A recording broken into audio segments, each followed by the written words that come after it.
Good morning, dear students. Welcome to YouTube online classes. Yesterday, we discussed briefly on your content. ನೀವು ಎಷ್ಟೇ class ನೋಡಿದ್ರೆ ಗೊತ್ತಾಗ್ತದೆ ಈ ಎಲ್ಲ ಕಂಟೆಂಟ್ ನೋಡ್ಕೊಂಡು ಬಂದಿದ್ದೀವಿ. ಇವತ್ತು ಏನು ಮಾಡೋಣ, ನಾವು ಲೆಸನ್ ನಂಬರ್ 1 ಅನ್ನು ಸ್ಟಾರ್ಟ್ ಮಾಡೋಣ. Which is lesson number 1? The best advice I ever had, written by Vijayalakshmi Pandit.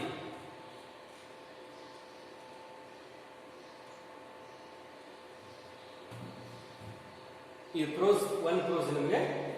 Before we start the lesson, we know about the author. Come to the page 16. 16ನೇ ಪೇಜಿಗೆ ಬನ್ನಿ. ಅಲ್ಲಿ ನಾವು ವಿಜಯಲಕ್ಷ್ಮಿ ಪಂಡಿತ್ ಅವರ ಬಗ್ಗೆ ಸ್ವಲ್ಪ ನೋಡ್ಕೊಂಡು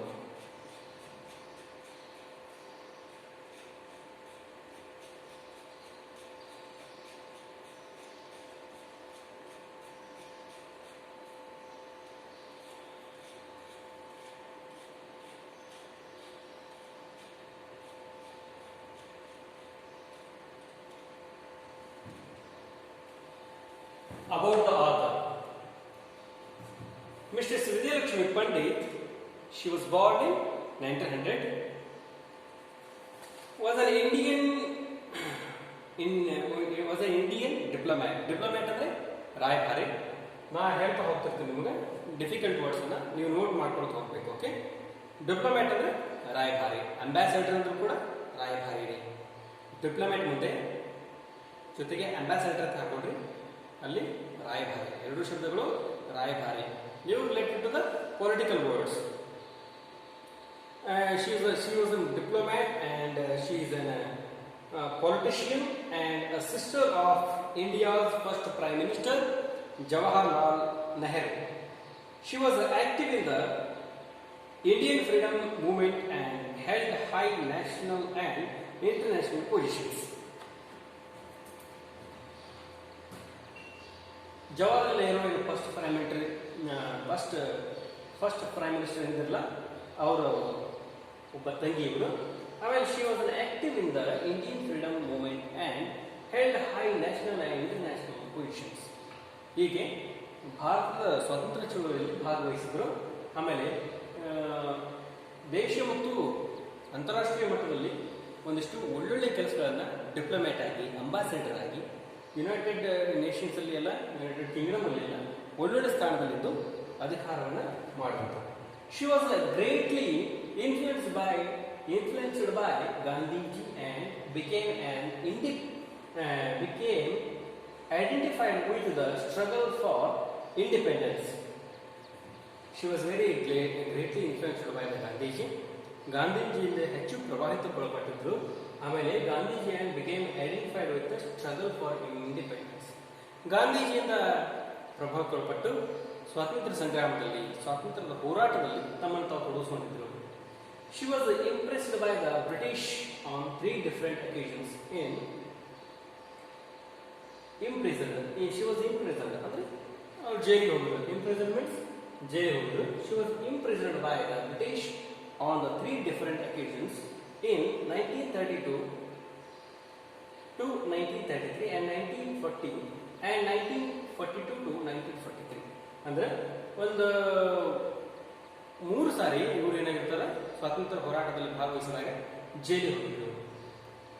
ಇವೆಲ್ಲ ಡೇಟ್ಸ್ 1932 ಇಂದ 1933, ಆಮೇಲೆ 1940 ಇಂದ 1942, 42 ಇಂದ 43.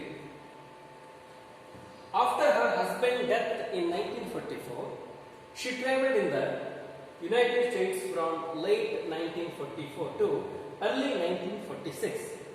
ಅವರೇನು ಮಾಡಿದ್ರು, ಅವರ ಪತಿ ತೀರಿ ಹೋದ ನಂತರ 1944 she traveled in the United States ಇಂದ USA ಅಮೆರಿಕಾಗ ಏನು ಮಾಡಿದ್ರು, ಟ್ರಾವೆಲ್ ಟೂರ್ ಅಂತೇಳಿ ಹೋದ್ರು, ರೀಡರ್ಸ್ ಟೂರ್ ಅಂತೇಳಿ. 1944 to 1946 ಈ ಮಧ್ಯೆ ಅವರಿಗೆ 2 ವರ್ಷ ಏನು ಮಾಡಿದ್ರು, ಪ್ರವಾಸ ಮಾಡಿದ್ರು. ಮೇನ್ಲಿ ಆನ್ ದ ಲೆಕ್ಚರ್ ಇಲ್ಲೇನಾಯ್ತು, ಒಂದು ಲೆಕ್ಚರ್ ಟೂರ್ ಆಗಿತ್ತು, ಸ್ಟಡಿ ಮಾಡಲಿಕ್ಕೆಲ್ಲ ಹೋಗಿದ್ರು. After India's independence she entered the diplomatic service and became India's ambassador to the Soviet Union. Soviet Union ಅಂತ ಇವತ್ತೇನು ರಷ್ಯಾ ಇದೆಯಲ್ಲ ಅದಕ್ಕೆ ಸೋವಿಯತ್ ಯೂನಿಯನ್ ಅಂತ ಕರೀತಾರೆ. After the India get the freedom, she served as a diplomatic our ambassador. Politically ಏನು ಮಾಡಿದ್ರು ಅವರು, ಭಾರತಕ್ಕೆ ಸ್ವಾತಂತ್ರ್ಯ ಸಿಕ್ಕ ನಂತರ ಒಂದಿಷ್ಟು ಸರ್ವಿಸ್ಗಳನ್ನು ಮಾಡಿದ್ರು. ಎಲ್ಲೆಲ್ಲ ಸರ್ವಿಸ್ ಮಾಡಿದ್ರು? ಇಂಡಿಯಾದ ಅಂಬಾಸಿಡರ್ ಆಗಿ ಸೋವಿಯತ್ ಯೂನಿಯನ್ಗೆ, ಆಮೇಲೆ ಯುನೈಟೆಡ್ ಸ್ಟೇಟ್ಸ್ಗೆ, Mexico, Ireland, during which time she was also the Indian high commissioner to the United Kingdom. ಭಾರತದಿಂದ ಹೈ ಕಮಿಷನರ್ ಆಗಿ ಯುನೈಟೆಡ್ ಕಿಂಗ್ಡಮ್ಗೆ ಅವ್ರು ಏನು ಮಾಡಿದ್ರು? ರಾಯಭಾರಿ ಹೋದ್ರು. ಯುನೈಟೆಡ್ ಕಿಂಗ್ಡಮ್ಗೆ ರಾಯಭಾರಿ ಹೋದ್ರು.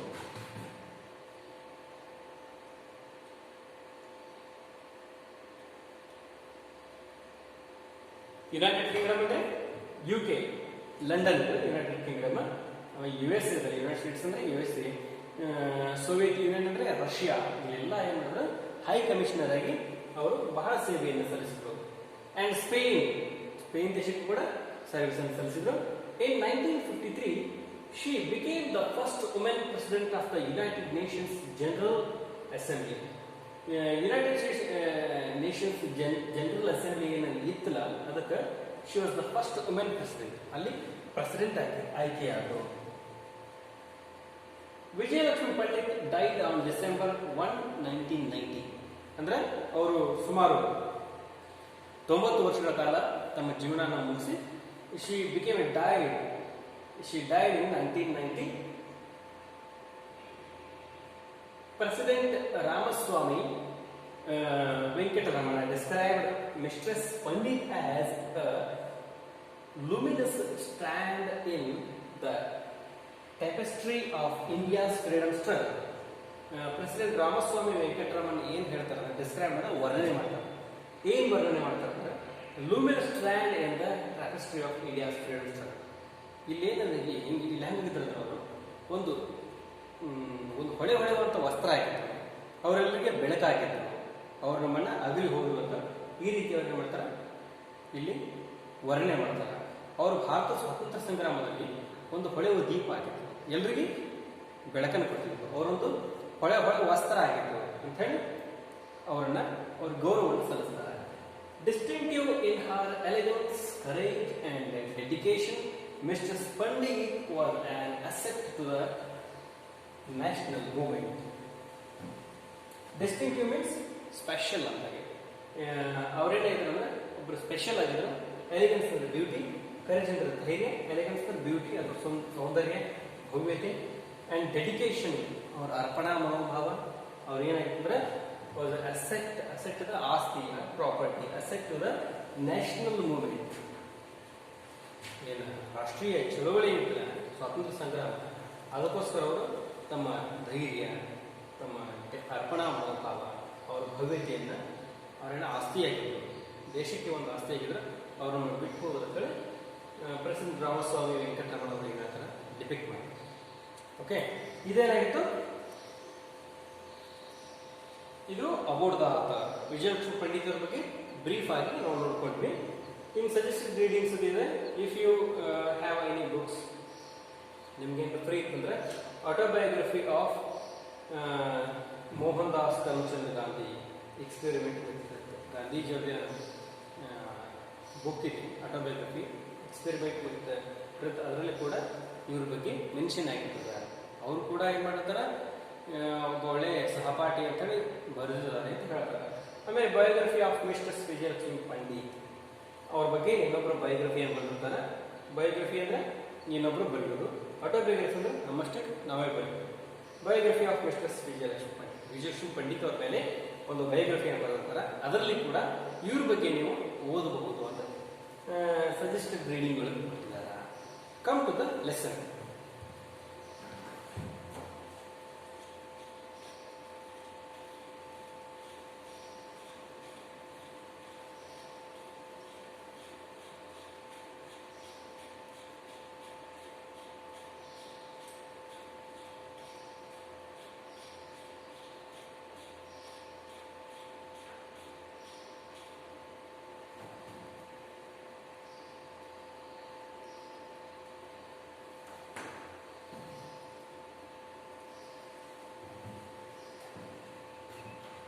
Prose number 1. The best advice I ever had. ನಾನೊಂದು ಅಡ್ವೈಸ್, ಏನು ಅಡ್ವೈಸ್ ಅಂದ್ರೆ ಏನು? ಸಲಹೆ. ನಾನು ಒಂದು ಸಲಹೆಯನ್ನು ಕೊಟ್ಟರು ನನಗೆ, ಆ ಸಲಹೆ ನಾನು ಇಲ್ಲಿವರೆಗೂ ಇಲ್ಲಿ ಕೇಳಿದ್ದಿಲ್ಲ, ಅಂತಹ ಅದ್ಭುತವಾದ ಸಲಹೆಯನ್ನು ಕೊಟ್ಟರು ಅಂತ ಇಲ್ಲಿ ಈ ಪ್ರೋಸ್ ಒಂದು ಹೆಡ್ಲೈನ್ ಆಗಿರ್ತದೆ. ಇಲ್ಲಿ ವಾರ್ಮ್ ಅಪ್ ಆಕ್ಟಿವಿಟೀಸ್ ಅಂತ ಇರೋದು ಏನು? ಎ ಒಳಗೆ ಕೊಟ್ಟಿದ್ದಾರೆ, ಒಂದಿಷ್ಟು ಕೊಟ್ಟಿದ್ದಾರೆ. Identify the following great personalities. ಈ ಪರ್ಸನಾಲಿಟಿ ಅದಲ್ಲ, ಇವ್ರು ಯಾರು ಅನ್ನೋದನ್ನ ಐಡೆಂಟಿಫೈ ಮಾಡಲಿಕ್ಕೆ ಹೇಳ್ತಾರೆ.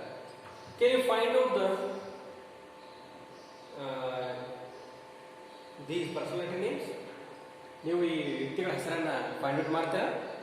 ಇವರು ಯಾರು? ನಂಬರ್ 2 ಅಲ್ಲಿ ಯಾರಿದ್ದಾರೆ, ನಂಬರ್ 3 ಅಲ್ಲಿ ಯಾರಿದ್ದಾರೆ, ನಂಬರ್ 4 ಅಲ್ಲಿ ಯಾರಿದ್ದಾರೆ, ನಂಬರ್ 5 ಅಲ್ಲಿ ಯಾರಿದ್ದಾರೆ, ನಂಬರ್ 6 ಅಲ್ಲಿ. ನೀವೇನು ಮಾಡಬೇಕು? ಇವರನ್ನ ಫೈಂಡ್ ಔಟ್ ಮಾಡೋದೇ ಆದರೆ ಕಮೆಂಟ್ ಅಲ್ಲಿ ಹೋಗಿ ನಂಬರ್ 1 ಇವ್ರ ಹೆಸರು ಹಾಕಬೇಕು, ನಂಬರ್ 2 ಇವ್ರ ಹೆಸರು ಹಾಕಬೇಕು, ನಂಬರ್ 3, ನಂಬರ್ 4, ನಂಬರ್ 5, 6 ಇವರೆಲ್ಲ ಹೆಸರನ್ನ ಕಮೆಂಟ್ ಅಲ್ಲಿ ಟೈಪ್ ಮಾಡಿ. ಓಕೆ, ನಂಬರ್ 1 ಯಾರು ನೋಡಿರ್ತೀವಿ ಫೋಟೋನ, ಅಲ್ಲಿ ಸರೋಜಿನಿ ನಾಯ್ಡು. ಓಕೆ, ಆಮೇಲೆ ಇವರು ಯಾರು? Author mistress Vijayalakshmi Pandit, sister of the Jawaharlal Nehru. And third one, this photo very familiar, she is Indira Gandhi. She is daughter of the Nehru. She is the sister of Nehru. And fourth one, Fatima Bibi. Okay, ಇವರು ನಮ್ದು ಮಹಿಳಾ president ಆಗಿದ್ರು ಪ್ರತಿಭಾ ಪಾಟೀಲ್. ಇವರು 6th one, Kiran Bedi. First IPS officer ಆಗಿ select ಆದವರು Kiran Bedi. Okay, this is warm up activity. Come to the big section.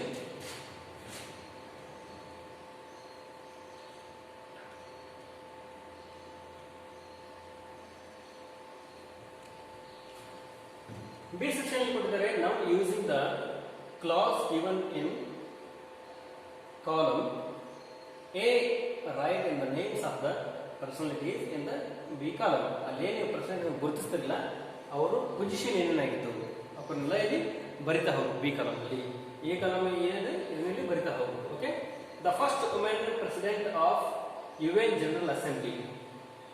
ಯಾರಾಗಿದ್ರು UN General Assembly? ಏನೇಗೆ award ಆದರೂ ನೋಡಿದ್ವಿ. UN ಜನರಲ್ ಅಸೆಂಬ್ಲಿ ಒಳಗ ಯಾರಾಗಿದ್ರು? ನೀವು ಅವಾರ್ಡ್ ಆತರ ತೆಗೀರಿ ಗೊತ್ತಾಗ್ತದೆ. UN General assembly Vijayalakshmi Pandit ಆಗಿದ್ರು. ಅವಾರ್ಡ್ ಆತರ ಯಾರ ಬಗ್ಗೆ ಇತ್ತು? ವಿಜಯಲಕ್ಷ್ಮಿ ಪಂಡಿತ್ ಅವ್ರ ಬಗ್ಗೆ. Okay, then come to the next one, the first woman judge of the Supreme Court of India.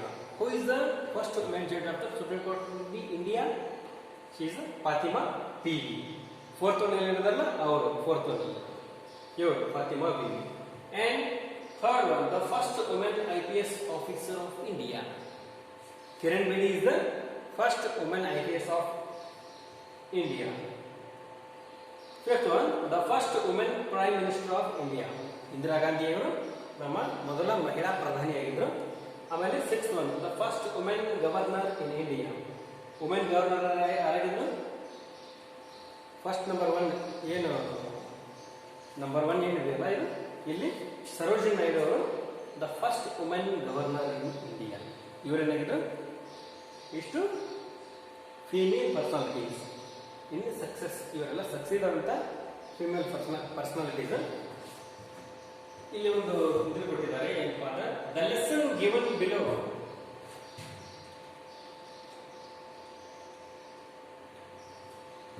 The lesson given below is an article written by Mistress Vijayalakshmi Pandit. Vijayalakshmi Pandit ಅವರು ಇದೊಂದು ಏನಾಗಿದೆ, ಒಂದು ಆರ್ಟಿಕಲ್ ಆಗಿದೆ, ಒಂದು ಪೇಜ್ ಅವರು ಬರೆದಿದ್ದಾರೆ.